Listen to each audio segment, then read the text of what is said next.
السلام علیکم پیارے دوستو، ایسے ہی سچے واقعات سننے کے لیے ہمارے چینل اسلام میں نور کو ضرور سبسکرائب کر لیں۔ بسم اللہ الرحمن الرحیم۔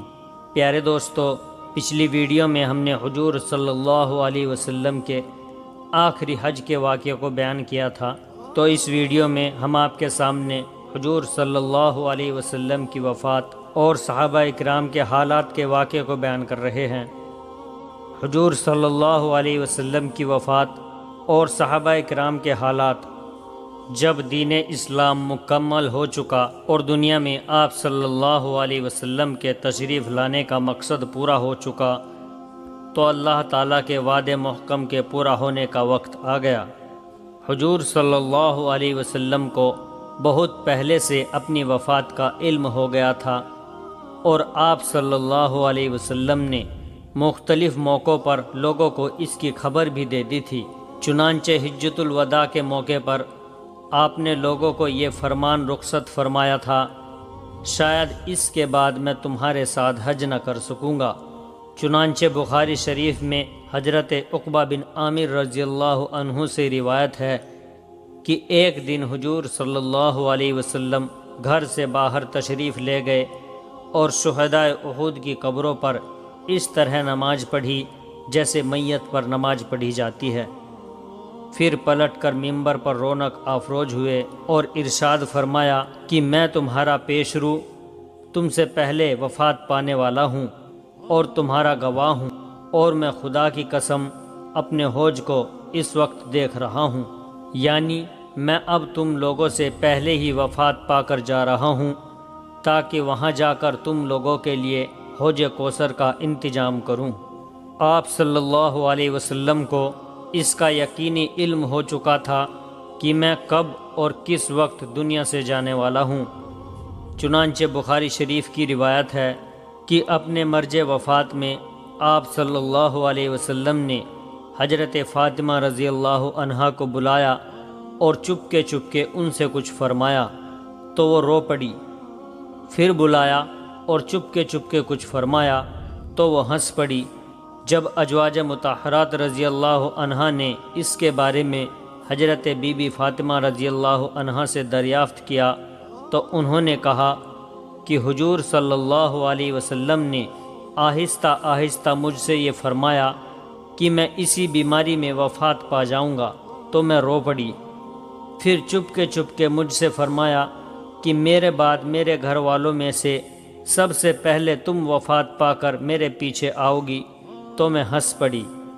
حضور صلی اللہ علیہ وسلم کو اپنی وفات سے پہلے اپنی وفات کا علم حاصل ہو چکا تھا۔ اللہ تعالیٰ نے تو آپ صلی اللہ علیہ وسلم کو علم ما کان و ما یکون عطا فرمایا، یعنی جو کچھ ہو چکا ہے اور جو کچھ ہو رہا ہے اور جو کچھ ہونے والا ہے، سب کا علم عطا فرما کر آپ کو دنیا سے اٹھایا۔ 20 یا 22 صفر سن 11 ہجری کو حضور صلی اللہ علیہ وسلم جنت البقیع میں، جو عام مسلمانوں کا قبرستان ہے، آدھی رات میں تشریف لے گئے۔ وہاں سے واپس تشریف لائے تو آپ کی طبیعت خراب ہو گئی۔ یہ حضرت میمونہ رضی اللہ عنہا کی باری کا دن تھا۔ دوشنبہ کے دن آپ صلی اللہ علیہ وسلم کی طبیعت بہت زیادہ خراب ہو گئی۔ آپ صلی اللہ علیہ وسلم نے خواہش ظاہر کی کہ اپنا آخری وقت حضرت عائشہ رضی اللہ عنہا کے حجرے میں گزارنا چاہتے ہیں، تو تمام ازواج مطہرات رضی اللہ عنہا نے اجازت دے دی کہ آپ حضرت بی بی عائشہ رضی اللہ عنہا کے یہاں قیام فرمائیں۔ چنانچہ حضرت عباس و حضرت علی رضی اللہ عنہ نے سہارا دے کر آپ صلی اللہ علیہ وسلم کو حضرت بی بی عائشہ رضی اللہ عنہا کے حجر مبارک میں پہنچا دیا۔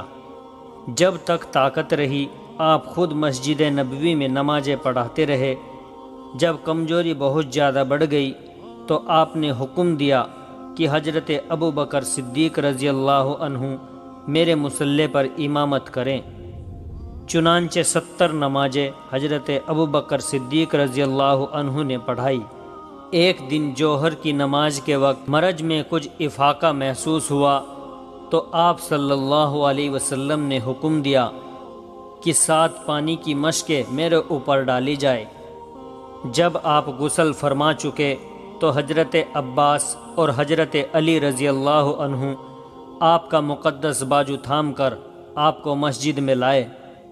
حضرت ابو بکر صدیق رضی اللہ عنہ نماز پڑھا رہے تھے، آہٹ پا کر پیچھے ہٹنے لگے، مگر آپ نے اشارے سے ان کو روکا اور ان کے پہلو میں بیٹھ کر نماز پڑھائی۔ آپ صلی اللہ علیہ وسلم کو دیکھ کر حضرت ابو بکر صدیق رضی اللہ عنہ اور دوسرے مقتدی لوگ ارکان نماز ادا کرتے رہے۔ نماز کے بعد آپ صلی اللہ علیہ وسلم نے ایک خطبہ بھی دیا، جس میں بہت سی وصیتیں اور احکام اسلام بیان فرما کر سورہ والکوثر اور ایک آیت بھی تلاوت فرمائی۔ اس وقت آپ صلی اللہ علیہ وسلم کے گھر میں 7 دینار رکھے ہوئے تھے۔ آپ صلی اللہ علیہ وسلم نے حضرت بی بی عائشہ رضی اللہ عنہا سے فرمایا کہ تم ان دیناروں کو لاؤ تاکہ میں ان دیناروں کو خدا کی راہ میں خرچ کر دوں۔ چنانچہ حضرت علی رضی اللہ عنہ کے ذریعے آپ صلی اللہ علیہ وسلم نے ان دیناروں کو تقسیم کر دیا اور اپنے گھر میں ایک ذرہ بھر بھی سونا یا چاندی نہیں چھوڑا۔ آپ صلی اللہ علیہ وسلم کے مرض میں کمی بیشی ہوتی رہتی تھی۔ خاص وفات کے دن یعنی دوشنبہ کے روز طبیعت اچھی تھی، حجرہ مبارک مسجد سے جڑا ہوا تھا۔ آپ نے پردہ اٹھا کر دیکھا تو لوگ نماز فجر پڑھ رہے تھے۔ یہ دیکھ کر خوشی سے آپ ہنس پڑے۔ لوگوں نے سمجھا کہ آپ مسجد میں آنا چاہتے ہیں۔ مارے خوشی کے تمام لوگ بے قابو ہو گئے، مگر آپ نے اشارے سے روکا اور حجرے میں داخل ہو کر پردہ ڈال دیا۔ یہ سب سے آخری موقع تھا کہ صحابہ کرام رضی اللہ عنہ نے جمال نبوت کی زیارت کی۔ حضرت انس رضی اللہ عنہ کا بیان ہے کہ آپ صلی اللہ علیہ وسلم کا رخ انور ایسا معلوم ہوتا تھا کہ گویا قرآن کا کوئی ورق ہے، یعنی سفید ہو گیا تھا۔ اس کے بعد بار بار گشی طاری ہونے لگی۔ حضرت فاطمہ رضی اللہ عنہا کی زبان سے شدت غم سے یہ لفظ نکل گیا کہ ہائے رے میرے باپ کی بے چینی۔ حضور صلی اللہ علیہ وسلم نے فرمایا کہ بیٹی، تمہارا باپ آج کے بعد کبھی بے چین نہ ہوگا۔ اس کے بعد بار بار آپ صلی اللہ علیہ وسلم لا الہ الا اللہ پڑھتے رہے اور فرماتے تھے کہ بے شک موت کے لیے سختیاں ہیں۔ وفات سے تھوڑی دیر پہلے حضرت عائشہ رضی اللہ عنہا کے بھائی عبد الرحمن بن ابو بکر رضی اللہ عنہ تازہ مسواک ہاتھ میں لیے حاضر ہوئے۔ آپ صلی اللہ علیہ وسلم نے ان کی طرف نظر جما کر دیکھا۔ حضرت عائشہ رضی اللہ عنہا نے سمجھا کہ مسواک کی خواہش ہے۔ انہوں نے فوراً ہی مسواک لے کر اپنے دانتوں سے نرم کی اور دست اقدس میں دے دی۔ آپ صلی اللہ علیہ وسلم نے مسواک فرمائی۔ سہ پہر کا وقت تھا کہ سینہ اقدس میں سانس کی گھرگھراہٹ محسوس ہونے لگی۔ اتنے میں لب مبارک ہلے تو لوگوں نے یہ الفاظ سنے کہ نماز اور لونڈی غلاموں کا خیال رکھو۔ پاس میں پانی کی ایک لگن تھی، اس میں بار بار ہاتھ ڈالتے اور چہرہ اقدس پر ملتے اور کلمہ پڑھتے۔ چادر مبارک کو کبھی منہ پر ڈالتے، کبھی ہٹا دیتے۔ حضرت بی بی عائشہ رضی اللہ عنہا سر اقدس کو اپنے سینے سے لگائے بیٹھی تھی۔ اتنے میں آپ صلی اللہ علیہ وسلم نے ہاتھ اٹھا کر انگلی سے اشارہ فرمایا اور 3 مرتبہ یہ فرمایا کہ اب کوئی نہیں بلکہ وہ بڑا رفیق چاہیے۔ یہ الفاظ زبان اقدس پر تھے کہ ناگہاں مقدس ہاتھ لٹک گئے اور آنکھیں چھت کی طرف دیکھتے ہوئے کھلی کی کھلی رہی اور آپ کی قدسی روح عالم قدس میں پہنچ گئی۔ تاریخ وفات میں مؤخرین کا بڑا اتفاق ہے۔ عام طور پر یہی مشہور ہے کہ 12 ربیع الاول سن 11 ہجری دوشنبے کے دن تیسرے پہر آپ نے وصال فرمایا۔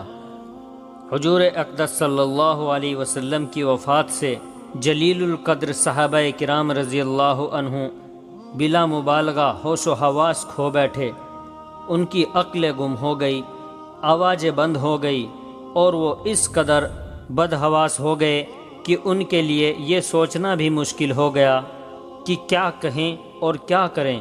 حضرت عثمان غنی رضی اللہ عنہ پر ایسا سکتہ طاری ہو گیا کہ وہ ادھر ادھر بھاگے بھاگے پھرتے تھے، مگر کسی سے کچھ نہ کہتے تھے، نہ کسی کی کچھ سنتے تھے۔ حضرت علی رضی اللہ عنہ رنج و ملال میں نڈھال ہو کر اس طرح بیٹھے رہے کہ ان میں اٹھنے بیٹھنے اور چلنے پھرنے کی سکت ہی نہ رہی۔ حضرت عبداللہ بن انیس رضی اللہ عنہ کے قلب پر ایسا دھکا لگا کہ وہ اس صدمے کو برداشت نہ کر سکے اور ان کا ہارٹ فیل ہو گیا۔ حضرت عمر رضی اللہ عنہ اس قدر ہوش و حواس کھو بیٹھے کہ انہوں نے تلوار کھینچ لی اور ننگی تلوار لے کر مدینے کی گلیوں میں ادھر ادھر آتے جاتے تھے، اور یہ کہتے پھرتے تھے کہ اگر کسی نے یہ کہا کہ رسول اللہ صلی اللہ علیہ وسلم کی وفات ہو گئی تو میں اس تلوار سے اس کی گردن اڑا دوں گا۔ حضرت عائشہ رضی اللہ عنہا کا بیان ہے کہ وفات کے بعد حضرت عمر حضرت مغیرہ بن شعبہ رضی اللہ عنہ اجازت لے کر مکان میں داخل ہوئے۔ حضرت عمر رضی اللہ عنہ نے حضور صلی اللہ علیہ وسلم کو دیکھ کر کہا کہ بہت ہی سخت غشی طاری ہو گئی ہے۔ جب وہ وہاں سے چلنے لگے تو حضرت مغیرہ رضی اللہ عنہ نے کہا کہ اے عمر، تمہیں کچھ خبر بھی ہے؟ حضور صلی اللہ علیہ وسلم کا وصال ہو چکا ہے۔ یہ سن کر حضرت عمر رضی اللہ عنہ آپے سے باہر ہو گئے اور تڑپ کر بولے کہ اے مغیرہ، تم جھوٹے ہو، حضور صلی اللہ علیہ وسلم کا اس وقت تک انتقال نہیں ہو سکتا جب تک دنیا سے ایک ایک منافق کا خاتمہ نہ ہو جائے۔ حضرت ابوبکر صدیق رضی اللہ عنہ نے خطبہ دینا شروع کیا کہ جو شخص تم میں سے محمد صلی اللہ علیہ وسلم کی عبادت کرتا تھا وہ جان لے کہ محمد صلی اللہ علیہ وسلم کا وصال ہو گیا، اور جو شخص تم میں سے خدا کی پرستش کرتا تھا تو خدا زندہ ہے، وہ کبھی نہیں مرے گا۔ پھر اس کے بعد حضرت ابوبکر صدیق رضی اللہ عنہ نے سورہ آل عمران کی یہ آیت تلاوت فرمائی، اور محمد صلی اللہ علیہ وسلم تو ایک رسول ہیں اور ان سے پہلے بہت سے رسول ہو چکے، تو کیا اگر وہ انتقال فرما جائیں یا شہید ہو جائیں تو تم الٹے پاؤں پھر جاؤ گے، اور جو الٹے پاؤں پھرے گا اللہ کا کچھ نقصان نہ کرے گا، اور ان قریب اللہ شکر ادا کرنے والوں کو ثواب دے گا۔ اس کے بعد غسل دے کر جنازہ تیار ہوا تو لوگ نماز جنازہ کے لیے ٹوٹ پڑے۔ پہلے مردوں نے، پھر عورتوں نے، پھر بچوں نے نماز جنازہ پڑھی۔ جنازہ مبارکہ حجر مقدس کے اندر ہی تھا۔ باری باری سے تھوڑے تھوڑے لوگ اندر جاتے تھے اور نماز پڑھ کر چلے آتے تھے، لیکن کوئی امام نہ تھا۔ حضرت ابو طلحہ رضی اللہ عنہ نے قبر شریف تیار کی، جس میں اطہر کو حضرت علی و حضرت فضل بن عباس و حضرت عباس و حضرت قسم بن عباس رضی اللہ عنہ نے قبر مبارک میں اتارا۔ صحابہ کرام رضی اللہ عنہ میں یہ اختلاف رونما ہوا کہ حضور صلی اللہ علیہ وسلم کو کہاں دفن کیا جائے۔ کچھ لوگوں نے کہا کہ مسجد نبوی میں آپ صلی اللہ علیہ وسلم کا مدفن ہونا چاہیے، اور کچھ نے یہ رائے دی کہ آپ کو صحابہ کرام رضی اللہ عنہ کے قبرستان میں دفن کرنا چاہیے۔ اس موقع پر حضرت ابوبکر صدیق رضی اللہ عنہ نے فرمایا کہ میں نے رسول اللہ صلی اللہ علیہ وسلم سے یہ سنا ہے کہ ہر نبی اپنی وفات کے بعد اسی جگہ دفن کیا جاتا ہے جس جگہ اس کی وفات ہوئی ہو۔ حضرت عبداللہ بن عباس رضی اللہ عنہ فرماتے ہیں کہ اس حدیث کو سن کر لوگوں نے حضور صلی اللہ علیہ وسلم کے بچھونے کو اٹھایا اور اسی جگہ حجرہ عائشہ رضی اللہ عنہا میں آپ کی قبر تیار کی اور آپ اسی میں مدفون ہوئے۔ پیارے دوستو، اس کے آگے کا واقعہ ہم جلد ہی آپ کے سامنے پیش کریں گے۔ اور ویڈیو اگر اچھی لگی ہو تو ویڈیو کو لائک اور شیئر کیجیے، اور ہمارے چینل اسلام میں نور کو ضرور سبسکرائب کر لیں، اور جاتے جاتے ہمیں اپنا ایک پیارا سا کمنٹ ضرور کر دیں۔ السلام علیکم ورحمۃ اللہ وبرکاتہ۔